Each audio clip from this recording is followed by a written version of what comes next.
श्री स्वामी समर्थ जय जय स्वामी समर्थ महाराष्ट्रीय मराठी व इतर बांधकाम कल्याणकारी मंडळ तर्फे जे आपण क्लेम करत आहोत तर बांधकाम कामगार लाभार्थ्यांसाठी आजची महत्त्वाची अपडेट असणार आहे। कारण 1 ऑगस्टपासून ते 17 ऑगस्टपर्यंत अशी एक नवीन अपडेट्स आलेली आहे की तुमच्या जिल्ह्यामध्ये जर अजूनपर्यंत ज्या बांधकाम कामगारांना एस किट पेटी त्याचबरोबर सेफ्टी किट मिळालेलं नसेल किंवा मग गृहोपयोगी संच हाऊसहोल्ड किट जर मिळाले नसेल तर अशा बांधकाम कामगारांसाठी मोठी अपडेट असणार आहे। राष्ट्रीय इमारत इतर कल्याणकारी मंडळातर्फे एक नवीन अपडेट आहे। तर त्या अपडेटनुसार बघा आपल्याला हा जे क्लेम आहेत बघा कल्याणकारी मंडळातर्फे खूप असे क्लेम आहेत, परंतु जे लाभार्थ्यांसाठी अजून काही क्लेम मिळालेले नसतील किंवा कामगारांना लाभच त्याचा मिळालेला नसेल तर अशा कामगारांनी हा जो क्लेम असणार आहे 1 ऑगस्टपासून करायचा आहे।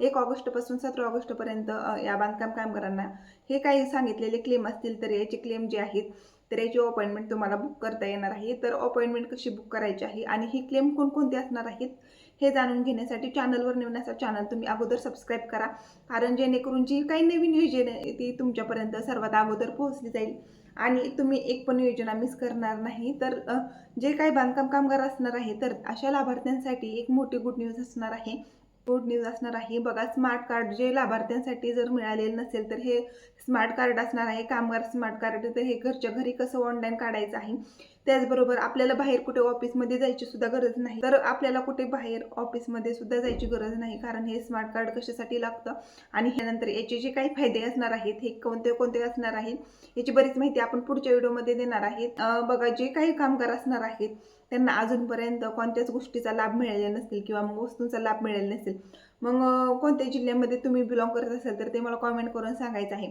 कारण 1 ऑगस्टपासून रिन्यूअल त्याचबरोबर जी काही नोंदणी असणार आहे अपॉइंटमेंट्स असणार आहेत ह्या सुरू होणार आहेत आणि योजना काय असणार आहेत बघा कामगार मंडळातर्फे भरपूर अशा योजना आपल्याला मिळत आहेत। त्याच्यामध्ये बघा कामगाराच्या मुलांसाठी बघा पाल्य जे काय असणार आहेत तर त्यांच्या शाळेच्या शिष्यवृत्तीसाठी सुद्धा योजना आहे, त्याचबरोबर कामगाराच्या घरासाठी सुद्धा योजना आहे।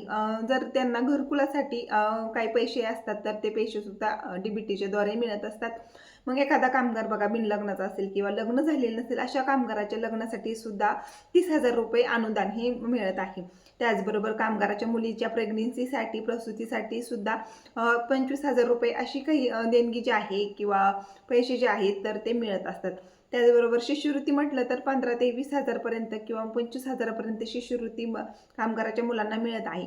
त्याचबरोबर भांडी संचासाठी आणि पेटीसाठी तुम्ही कोणत्या जिल्ह्यातून बिलॉंग करत आहेत तर बघा 1 ऑगस्टपासून ते 17 ऑगस्टपर्यंत जे काही बांधकाम कामगार राहिलेले असणार आहेत तर त्यांच्यासाठी मोठी अपडेट असणार आहे। कारण बघा 1 ऑगस्टपासून ते 17 ऑगस्टपर्यंत असे काही जिल्ह्यांमध्ये सेफ्टी किट वाटप सुरू होणार आहे किंवा मग अपॉइंटमेंट सुरू होणार आहे। त्याचबरोबर अपॉइंटमेंट जर तुमची अगोदरच बुक झालेली असेल तर भांडी वाटप सुद्धा याची तारीख जी असणार आहे अपडेट्स असणार आहे तर ते लवकरच आपल्या चॅनलवर मिळणार आहे। अपडेट आल्यानंतर आपल्या चॅनलवरती व्हिडिओ येणार आहे, परंतु जे काही कामगार राहिलेले आहेत तर त्यांनी सतर्क राहायचं आहे, कारण 1 ऑगस्टपासून ते 17 ऑगस्टपर्यंत अपॉइंटमेंट ह्या सुरू होणार आहेत। मग बघा तुम्ही कोणत्या जिल्ह्यातून असाल तर ती वेबसाईटवरती तुम्ही वेळोवेळी व्हिजिट करायचं आहे, वेबसाईट चेक करायची आहे। वेबसाईटवरती गेल्यानंतर बांधकाम कामगार योजना तर ही वेबसाईटवरती अधिकृत वेबसाईटवरती तुम्ही व्हिजिट करायचं आहे आणि ती तुमची अपॉइंटमेंट तुम्ही बुक करायची आहे। तर ज्या बांधकाम कामगारांची नोंदणी ॲक्टिव्ह असणार आहे तर अशा बांधकाम कामगारांना अजून काही क्लेम असणार आहेत तर ते मिळणार आहेत। त्याच्यामध्ये बघा 15,000चा जो क्लेम असणार आहे मग त्याच्यामध्ये तो क्लेम कोणता असणार आहे याची सुद्धा माहिती मी पुढच्या व्हिडिओमध्ये देण्याचा प्रयत्न करणार आहे। आणि असेच काही नवनवीन योजना येणार आहेत तर या योजनेची जर माहिती हवी असेल तर मला कॉमेंट्स करून सांगायचं आहे। चॅनलवर नवीन असाल चॅनल सबस्क्राईब करायचं आहे। धन्यवाद।